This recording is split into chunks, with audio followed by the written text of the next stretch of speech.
우리 오늘 은혜 받으실 하나님의 말씀, 구약성경 여호수아 1장 1절에서 9절 말씀. 지난 연말 송구영신 예배 때부터 제가 올 한 해 계속해서 그리스도인이라는 주제를 가지고 말씀을 나누고 있습니다. 우리가 그리스도인으로 산다라는 얘기는 그리스도의 말씀이라는 기준을 가지고 산다라는 그런 의미입니다. 초대교회 당시 믿음을 가지고 산다라는 게 어떤 의미일까? 그 당시의 사람들은 어떻게 살았을까? 단순하게 나 예수 믿어 이런 수준이 아니었다라는 거죠. 나 어디 교회 다니고 있어, 이게 그들의 신앙의 기준이 아니었습니다. 분명하게 내 삶의 주인이 예수님이야 라고 고백을 하고 살았습니다. 그래서 자기 존재의 이야기뿐만 아니라 자기 삶의 이야기였죠. 내가 누구인지가 내 삶의 그 다음에 모든 것들을 규정해 주었다라는 겁니다. 초대교회 당시 1세기 기독교인들에게 있어서는 1세기뿐만 아니라 313년 때까지죠. 그때까지를 보면 많은 사람들의 삶의 주인은 로마 황제였습니다. 모든 사람들이 그 주인에게 충성을 맹세하는 거였고요. 또 실질적으로 로마라는 거대한 제국 안에 있으면 굉장한 혜택들을, 보호들을 받을 수 있었다라는 거죠. 로마가 제공하는 안정, 평화, 부귀 이런 것을 다 누리고 살 수 있었던 그런 시대였습니다. 그래서 그들에게 있어서는 누구를 주인으로 삼느냐는 실질적인 이야기였습니다. 그냥 뚱구름 잡는 이야기가 아니라 삶과 직결되는 이야기였습니다. 많은 사람들이 그러니까 그것을 따를 수밖에 없죠. 예나 지금이나 어떻게 보면 크게 다르지 않은 것 같아요. 오늘을 사는 현대인들의 세속적인 가치관이 로마 시대에 많은 사람들이 로마를 따르고 그 보호 아래 살고 싶었던 것과 크게 다르지 않죠. 어떻게 보면 냉정하게 도시화, 이 시대는 이제 도시화라는 얘기들이 많이 있는데 왜 도시에 가서 살고 싶을까? 어떻게 보면 그런 마음과는 크게 다르지 않은 것들입니다. 모두들 형통한 삶, 행복한 삶을 꿈꾸고 있어요. 예수님을 믿지 않는 사람들뿐만 아니라 많은 성도들도 하나님을 오해하죠. 하나님이 어떤 분인가 그랬을 때 그분이 나를 평화롭게, 풍요롭게 그렇게 좋은 것을 주시는 분으로 착각하고 그런 대상으로 생각하는 경우들이 많다라는 것입니다. 우리가 그리스도인으로 살기를 소망한다라는 것은 어떻게 보면 우리가 그렇게 세상 사람들이 생각하는 하나님에 대해서 오해하는 어떤 땅의 풍요를 누리기 위해서 그리스도인이 된 것이 아니다라는 것이죠. 오늘이 성소주일입니다.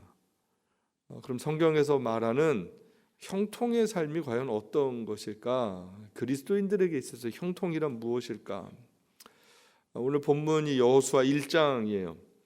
여러분, 여호수아라는 사람의 삶을 한번 가만히 여러분 생각을 해보세요.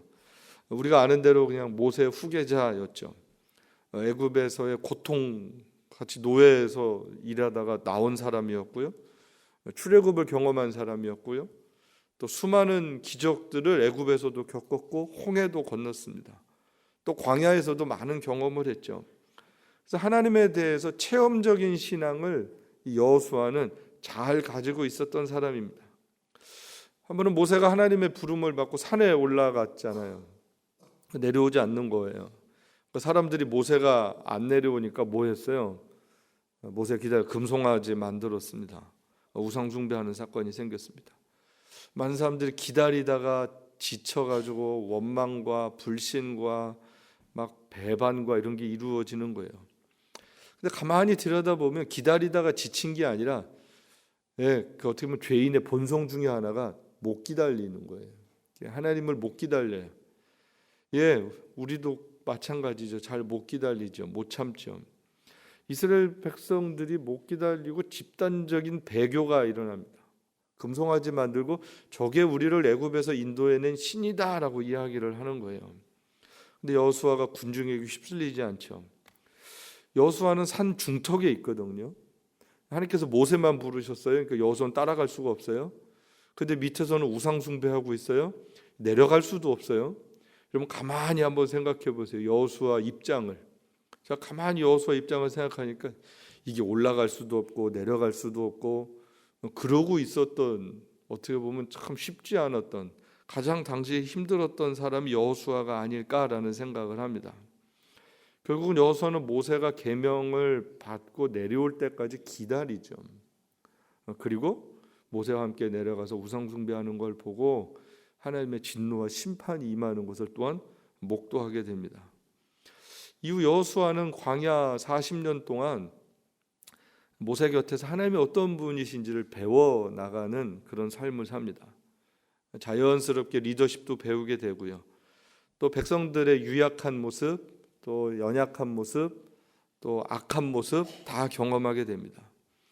이스라엘 백성들이 해방은 되었지만 노예 출신으로 살던 사람들, 말씀을 받았지만 아직 말씀 따라 사는 게 뭔지를 모르고 살았던 광야 시대, 그러면서도 어떻게 하나님의 말씀을 통하여서 공동체가 새롭게 형성되어지는지를 계속해서 끊임없이 보고 배웠다라는 거예요. 그러니까 광야라는 독특한 환경 속에서 말씀의 원리로 세워지는 공동체를 경험했던 사람이 여호수아였습니다. 40년이 지났어요. 이제 모세도 죽고 1세대들이 다 죽었습니다. 하나님께서 이제 가나안 땅에 들어가기 전이죠. 이스라엘 백성들의 모세의 죽음은 굉장히 충격적인 일입니다. 왜냐하면 모세는 정말 위대한 하나님의 사람이었거든요. 그 다음에 누가 지도자가 돼도 모세랑 비교가 될 수밖에 없었던 그런 위대한 인물이었습니다. 근데 모세 다음으로 하나님이 누굴 부르시는 거예요? 여호수아를 부르셨어요. 이러면 얼마나 두렵고 떨리겠어요. 예, 이때 하나님께서 여호수아에게 말씀을 주시는 거예요. 제일 먼저 부르셔서 뭘 주시냐면 하나님이 사명을 주세요. 우리 한번 같이 2절 말씀 보실까요? 내 종 모세가 죽었으니 이제 너는 모든 백성과 더불어 일어나 이 요단을 건너 내가 그들 곧 이스라엘 자손에게 주는 그 땅으로 가라. 내 종 모세가 죽었으니 이제 너는 이 모든 백성과 더불어 일어나 이 요단을 건너 내가 그들 곧 이스라엘 자손에게 주는 그 땅으로 가라. 예. 하나님께서 세우신 지도자에게 요구되는 것이 있습니다. 뭐였냐면 제일 첫 번째가 사명을 이어가는 거였어요. 모세라는 위대한 지도자는 죽었지만 그렇다고 사명이 끝난 것은 아니었어요. 하나님의 역사가 끝난 것이 아니었습니다. 일어나서 그래요. 일어나서 모든 백성과 더불어 일어나서 하나님이 일어나라 그럼 일어나야 되죠. 지금 모세가 죽어서 슬프고 두렵고 걱정되고 그러는데 하나님께서 일어나라라는 거예요. 하나님의 사람들은요, 감정을 따라서 사는 게 아니었습니다. 환경을 따라서 사는 게 아니었다라는 거예요. 하나님께서 말씀하시는 거예요. 일어나라라고 말씀을 하세요. 그리고 그 다음 말씀은 뭐예요? 내가 주는 땅으로 가라라는 거예요. 가고 싶은 땅으로 가가 아니라 하나님께서 주는 땅, 약속하신 땅, 인도하신 땅으로 가라. 가지고 싶은데 가, 이게 아니었습니다. 이스라엘 백성들은 가야 될 곳이 있었어요. 하나님이 지시하는 땅이 있었어요. 하나님이 허락하신 땅이 있었다라는 겁니다. 여러분, 오늘 본문과 함께 제가 제목을 형통이라는 것을 잡았거든요. 그리스도인의 삶, 말씀을 따라서 형통한 건데 형통의 원리가 있습니다. 첫 번째가 뭐냐면 사명을 따라서 살 때 우리가 형통하다라는 거예요. 하나님 사명을 주시고요. 그 사명을 따라서 살아갈 때 하나님의 형통이 있다라는 거예요. 예, 그리고 하나님께서는 사명만 주시는 게 아니라 사명을 감당할 힘을 주시는 거예요. 5절 6절은 이렇게 말씀을 해요. 같이 보겠습니다. 내 평생에 너를 능히 대적할 자가 없으리니 내가 모세와 함께 있었던 것 같이 너와 함께 있을 것임이라. 내가 너를 떠나지 아니하며 버리지 아니하리니 강하고 담대하라. 너는 내가 그들의 조상에게 맹세하여 그들에게 주리라 한 땅을 이 백성에게 차지하게 하리라. 예, 하나님은 사명만 주시지 않고요, 동행하시겠다라고 말씀하시는 거예요. 내가 너와 함께 할 거야. 하나님 믿고 순종하면 내가 너와 함께 하는 것을 네가 경험하게 될 거야 라는 거예요. 그렇죠, 여러분. 모세가 탁월해서 뭐 이스라엘 백성들을 애굽에서 이끌어낸 거예요? 아니죠. 하나님 시키는 대로 했죠. 하나님이 동행하시는 것을 경험했죠. 모세가 처음엔 좀 못 갑니다, 바로한테. 하나님께서 너와 함께 하신다라는 것을 기적으로 증명해 주시잖아요. 이 지팡이를 가지고 가. 내가 너와 함께 하는 거야. 사인이야, 사인. 표징이야. 그러고 가죠. 그리고 모세가 재앙을 일으키는 게 아니잖아요. 하나님께서 재앙을 내리시잖아요. 모세가 홍해를 걷는 게 아니잖아요. 하나님이 홍해를 가르셨잖아요. 그러면 뭘 아는 거예요? 하나님이 나와 함께 하시는구나. 아무리 애굽이 세도 아무리 홍해가 있어도 하나님이 함께 하시니까 이 문제들을 극복할 수 있구나라는 것을 알게 된다라는 거예요. 지금 하나님께서 여호수아에게도 동일한 말씀을 해주시는 거예요. 모세와 함께 했던 것처럼 내가 너와 함께 하는 거야. 두려워하지 마라는 거예요. 걱정하지 말라는 거예요. 그러니까 강하고 담대하라는 거예요. 여러분, 우리가 어떻게 형통하게 살 수 있냐 하면 이 하나님의 약속의 말씀을 믿어야 합니다. 하나님의 약속을 믿어야 우리의 삶의 평안하고 형통한 삶을 실감할 수 있게 된다는 거죠. 세 번째로 여호수아에게 주시는 말씀이 7절 8절에 있는 말씀이에요. 같이 보겠습니다. 오직 강하고 극히 담대하여 나의 종 모세가 내가 명령한 그 율법을 다 지켜 행하고 우러나 좌러나 치우치지 말라. 그리하면 어디로 가든지 형통하리니 이 율법책을 내 입에서 떠나지 말게 하며 주야로 그것을 묵상하며 그 안에 기록된 대로 다 지켜 행하라. 그리하면 내 길이 평탄하게 될 것이며 내가 형통하리라. 예, 하나님께서 여호수아에게 먼저 말씀을 지킬 것을 요구하시죠. 백성들에게가 아니라 먼저 여호수아가 지켜야 되는 거예요. 내 입에서 먼저예요. 누구를 가르치기 전에 먼저 지도자부터였습니다. 먼저 읽고 묵상하고 지켜 행하는 삶이 선행될 때 그러면 네가 평탄한 삶을 살 거야 라고 지도자에게 말씀을 주시죠.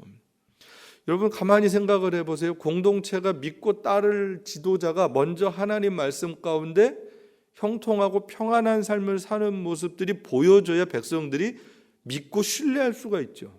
그 하나님을 신뢰할 수가 있다는 거예요.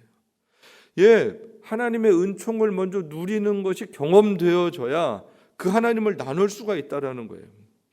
이 말씀을 이렇게 보면서 목회자로서 굉장히 의미 있게 다가왔어요.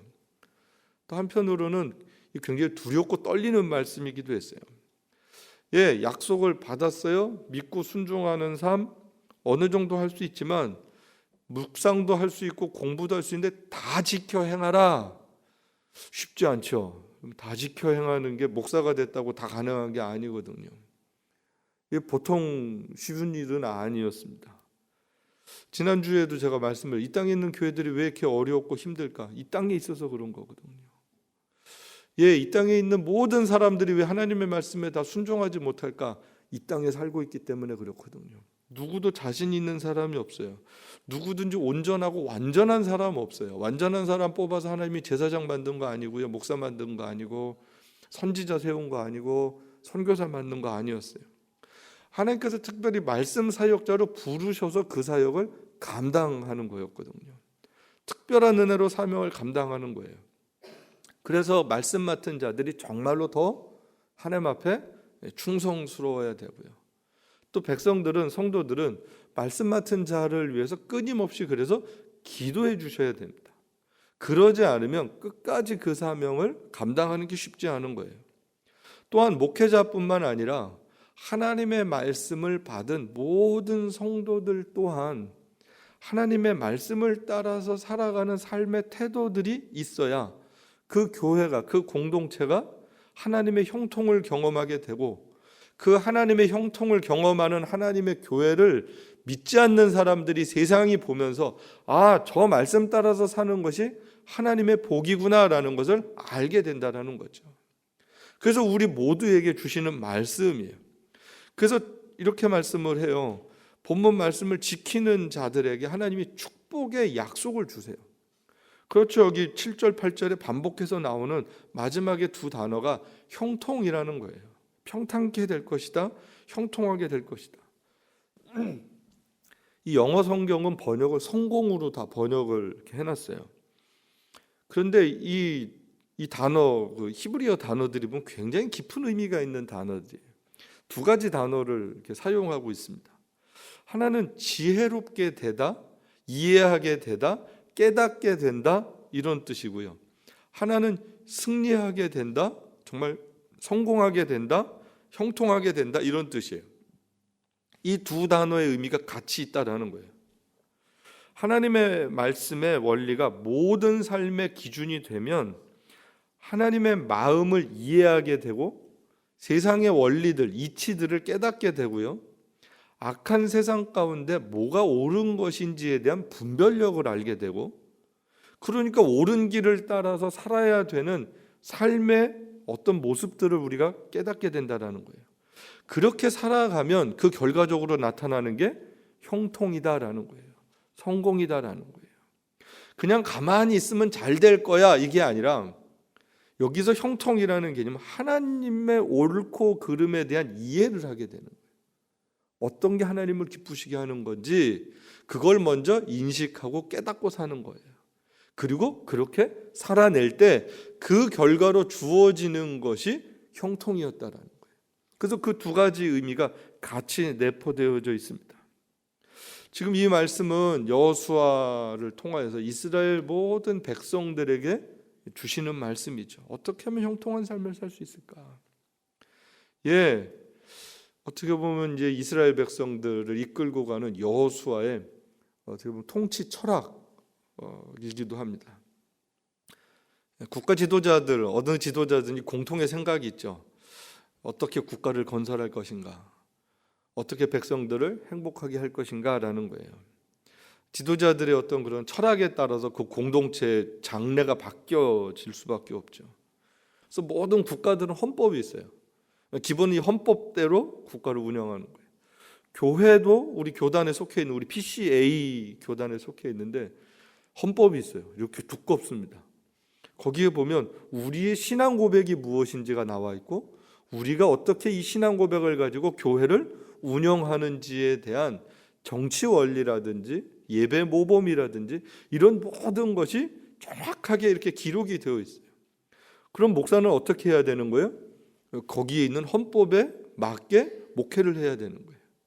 그렇게 하지 않으면 그건 잘못된 거예요. 국가도 마찬가지죠. 헌법대로 국가가 운영되어져야 하죠. 그렇지 않으면 다 잘못된 거죠. 무슨 말씀이냐 하면 교회든 국가든 어떤 기준이 있다라는 거예요. 하나님의 백성들에게 있어서는 뭐가 기준인 거예요? 하나님의 말씀이라는 게 기준이에요. 하나님께서 말씀을 주신 이유가 있었습니다. 제가 가만히 이 말씀을 보고 참 기쁘고 감사했어요. 하나님이 말씀을 주신 이유 뭘까? 바로 우리가 형통한 삶을 살라고 말씀을 주셨다라는 거예요. 우리가 어떻게 하면 지혜로운 사람이 될까? 어떻게 하면 우리가 행복하게 살까? 어떻게 하면 성공하면서 살까? 어떻게 하면 번성하면서 살까? 어떻게 하면 하나님 안에서 자유를 누리면서 기쁘게 살 수 있을까? 하나님이 그 하나님의 백성이 그렇게 살기를 원하셔서 성경을 주셨다는 거예요. 우리가 행복하게 살라고. 여러분, 놀랍게도 천지를 창조하신 전능하신 하나님의 그게 소원이었다니까요. 여러분, 가만히 에덴 동산을 만든 그 과정을 보십시오. 첫날부터 하나님이 다 만드시고 사람을 언제 만드세요? 마지막 날 만드세요. 만드실 때마다 하나님이 뭐라고 말씀하세요? 보시기에 심히 좋았더라 그러신다니까요. 좋았더라, 좋았더라, 좋았더라. 하나님이 만드시고 좋았어요. 좋은 세상을 만드셔서 하나님의 형상대로 지음받은 하나님의 백성들이 거기서 행복하게 살길 원하셨다라는 거예요. 그게 하나님의 마음이었습니다. 그런데 죄가 들어와서 그 행복함이 깨어져 버린 거죠. 형통함이 깨어져 버렸죠. 다시 하나님께서 행복하고 형통한 그런 세상을 만들기를 원하셔서 하나님이 하나님의 백성들에게 뭘 주신 거예요? 말씀을 주셨다라는 거예요. 그래서 이 말씀을 따라서 살면 하나님이 보시기에 좋은 세상이 된다라는 거예요. 좋은 삶을 살게 된다라는 거예요. 여러분, 세상의 모든 권력과 우리 하나님 나라의 결정적인 차이가 있어요. 세상의 모든 권력들은 권력자들의 집단들이 행복한 거예요. 그들이 굉장한 이데올로기를 만들었어요. 탁월한 아이디어를 냈습니다. 그런데 결국은 그들은 사람을 사랑하지 않았어요. 대표적인 게 공산주의잖아요. 모든 사람이 평등하게 살고 행복한 나라를 건설할, 여러분 그거보다 더 좋은 말이 어디 있어요? 근데 그 나라를 건설하기 위해서 그 나라에 반하는 사람들은 다 어떻게 해야 돼요? 다 죽여야 돼요. 어디든지 공산주의 혁명이 일어나는 데는 수없는 학살이 일어났습니다. 그렇게 해서 좋은 나라를 만들겠다라는 게 좋은 나라예요? 절대 좋은 나라 아니죠. 하나님 나라는 어떤 거예요? 하나님이 죽으셔서 우리를 살리신 나라입니다. 사람을 죽이는 게 아니었습니다. 사람을 살리는 거였습니다. 하나님은 하나님의 백성들이 행복하기를 원하셨어요. 그래서 하나님이 인간의 몸을 입고 이 땅에 오셔서 본인이 십자가에서 죽으셨다라는 거예요. 하나님은요, 우리를 사랑하셨어요. 그래서 우리들에게 예수님을 보내주신 거고 말씀을 보내주셨다라는 거예요. 행복이 실현되는 삶, 오늘날 우리가 예수님을 믿고 말씀에 순종하는 삶이 우리들의 행복의 정말로 모든 것입니다. 그래서 여호수아에게 말씀하시는 거예요. 백성들에게 알게 하시는 거예요. 말씀이 내 입에서 떠나지 않게 하라. 말씀이 내 입에서 떠나지 않게 하라. 말씀을 주야로 묵상하라. 말씀을 다 지켜 행하라. 그리하면 내 길이 어떻게 된다? 형통하게 된다라는 거예요. 여러분 모두 형통하고 싶지 않으세요? 모두 행복하고 싶지 않으세요? 예, 방법은 하나입니다. 말씀이 우리 입에서 떠나지 않는 거고요. 말씀을 묵상하는 거고요. 말씀을 지켜 행하는 겁니다. 그리고 그 길이 형통할 것이다라고 믿고 살아가는 거예요. 요한계시록에서도 말씀하셨잖아요. 말씀을 읽는 자, 듣는 자, 지키는 자, 이런 사람들이 뭐가 있다? 복이 있다. 요한계시록은 분명하게 말씀합니다. 누가 복 있는 사람인가? 말씀을 읽고 듣고 지키는 사람들, 이런 사람들이 복 있는 삶이다. 우리들은 복에 대해서 착각을 할 때가 많아요. 결과론적이에요. 얼마나 가졌어? 얼마나 누리고 있어? 그런데 성경의 복은 달랐다라는 거예요. 말씀을 따라서 사는 삶이었습니다. 그러면 결과와 상관없이 평안이라는 복의 사람이 된다라는 거예요. 시편 119편 91절은 이렇게 말씀합니다. 같이 보겠습니다. 주의 법이 나의 즐거움이 되지 아니하였다면 내가 내 고난 중에 멸망하였으리라. 예, 사랑하는 성도 여러분들, 주의 법이 나의 즐거움이 되지 아니하였다면 내가 내 고난 중에 멸망하였으리라는 다윗의 고백을 한번 가만히 생각을 해보십시오.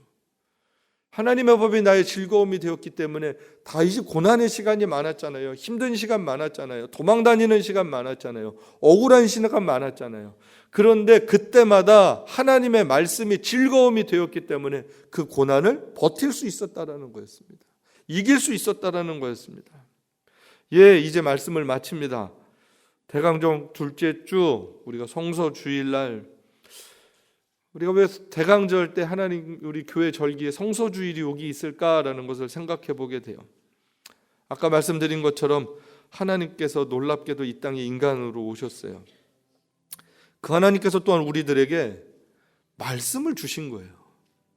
여러분, 우리들의 언어로 하나님의 말씀을 대할 수 있다라는 것은 너무너무 놀라운 축복입니다.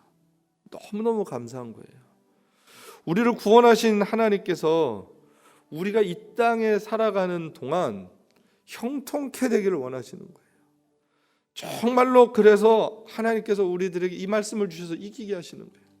다윗처럼 하나님의 법이 나의 즐거움이 되지 아니하였다면 내가 내 고난 중에 멸망할 수밖에 없습니다. 여러분, 이 고백은 정말 너무너무 위대한 고백입니다. 여러분들은 고난과 어려움이 있을 때 뭘로 이기세요? 어떻게 버티세요? 여러분, 말씀으로 이겨야 됩니다. 예, 1세기 그리스도인들 말씀으로 버텼고요. 여호수아 두렵고 떨렸죠. 모세 사후에. 그리고 가나안 전쟁해야 될 사람이거든요. 전쟁해보지 않았던 사람들입니다. 훈련 받아본 적 없었던 사람들입니다. 그런데 전쟁해야 되는 거예요. 그 땅을 들어가야 되는 거예요. 두려웠어요. 그러니까 하나님께서 반복해서 말씀하시는 거예요. 강하고 담대하라. 놀라지 말아라. 내가 너와 함께 할 것이다. 예, 두렵고 떨린 가운데 하나님의 말씀이 그의 삶의 기준이 될 때 그럼 그 땅에 들어갈 수 있었다라는 거예요. 오늘 저와 여러분도 마찬가지입니다. 뭐가 우리 삶의 기준일까? 뭐가 정말 우리를 행복하게 할까? 뭐가 우리를 정말로 형통하게 할까? 말씀밖에는 없습니다. 우리 에덴교회 성도 여러분들 정말로 말씀을 사모할 수 있게 되기를 축복합니다. 그리고 여러분 모든 성경 공부 시간, 모든 예배 시간을 사모하십시오. 저도 열심히 말씀을 준비해서 정말 여러분들과 나누도록 노력하겠습니다. 말씀에 늘 귀를 기울이시고 여러분 가정에서도 말씀을 읽고 정말로 상고하십시오. 묵상하십시오. 이 말씀이 정말 그러한가? 그리고 그 말씀을 따라서 여러분들의 삶에 작은 실천이 이루어질 때 하나님이 주시는 놀라운 평강을 맛보게 될 것입니다. 평강은 말씀 따라 실천하는 자들에게 주시는 하나님의 특별한 축복입니다. 그 축복을 누리면서 살아가는 저와 여러분 될 수 있게 되기를 주님의 이름으로 축복합니다.